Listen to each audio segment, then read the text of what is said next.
Hey there, thanks for watching. I'm really excited to be able to share a cool project I've been working on for a while today. I'm out here at DNA, but this project's been going on for a few months at a few different tracks.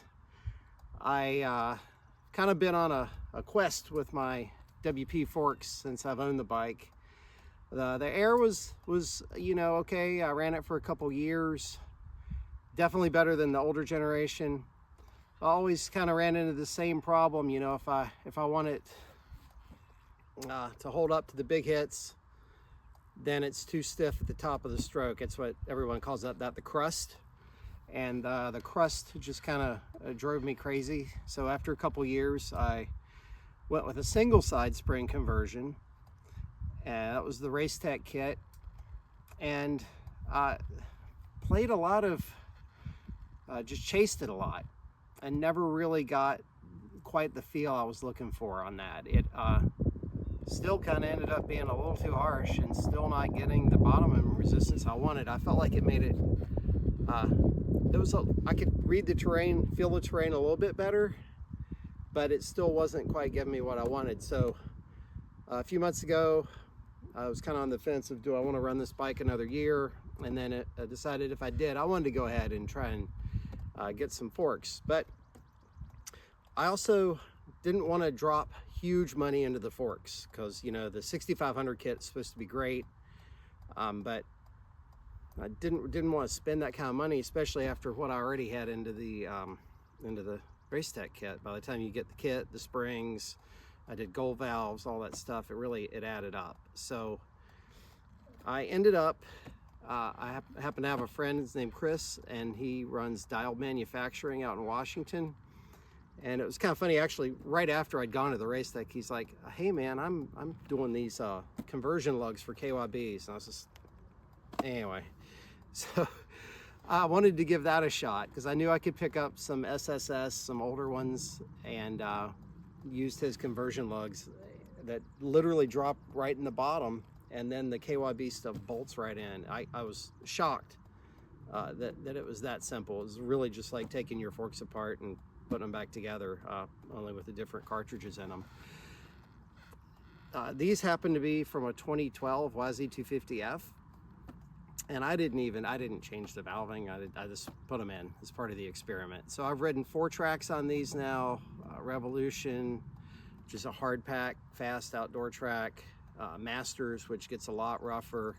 Practiced at Club a few weeks ago, which gets very rough. And then today I kind of wanted to come out here just because this is it's a hard pack track and you have a lot of little bumps. And again, if you're talking about the crust, that was kind of the initial problem. But I'm really happy to report, I think going with the KYB and the dual springs, you have so much better feel for what the front end is doing. It feels like it sticks better. It feels predictable. And that was even with the spring, with the single side spring, it was not predictable for me. And sometimes, like, it seemed like, once a month I go into a curve, lose the front and land on my head. And it figures, right? It happened like regularly. And I wasn't doing anything different. I don't know.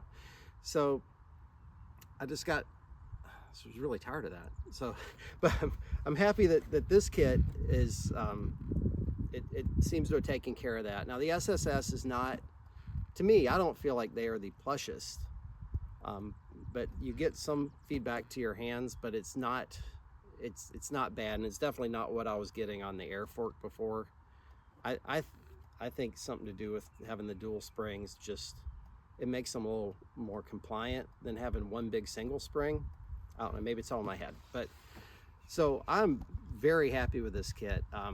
If you're interested in it, go online, go on YouTube, look up Dial Manufacturing. Chris has a whole how-to video. He's like the quick version if you know what you're doing, and a 30-minute version if you've never taken a fork apart before. And it's and these are pretty easy to work on. You'll need a cap tool for both the old fork or the old cap and the new cap. You need your seal driver. I strongly recommend with these WPs the bushings wear, and the bushings are actually super cheap. The OEM ones are like 20 bucks for a whole set of inners and outers, which is kind of unheard of. So definitely do the bushings when you're in there too. I had a set of 0.45 springs, and that's what I'm running now, which seems really light, but they're actually doing fine for what I do. Would probably be better off with a 4.6, I think, but for now I'm running it, and I'm not having any problems. I'm doing all the same jumps I normally do, so it's not an issue.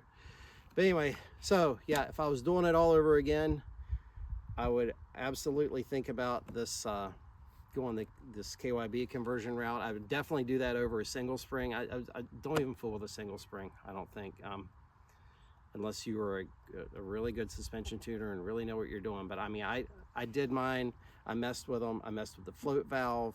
I did different spring rates. I even ended up sending them all the way back to Race Tech in California, and then they checked my work and my valving and everything, and then they changed the valving some too. So it's not like this was just a one-time backyard experiment. I ran those things for 1.5 years, and I was really never happy with them. So I hope whoever bought them from me on eBay has a better experience. I think they'd be great in the woods with a soft spring. I think it's just for the kind of that in-between speed that I have, and liking, you know, not a lot of feedback to my hands. It never was a good setup for me. So I'm excited. We're going to keep running this. If you have questions about the kit, because you know there's different, like this is a Husky, it's 10 millimeters shorter, so I had to run a different year range from the YZs. But Chris has got, you know, all that information, and he can help you pick out the right donor forks if you want to go that route. And he said Showas can work too. So if you're a Showa fan, you could do that. But overall, just want to definitely give a shout out to Chris at Dial Manufacturing. The product itself was beautiful, just beautiful machinal thing. It's a shame that you don't see that because it's buried, you know, all the way on the bottom of the fork. And I've probably got 4 hours on it so far.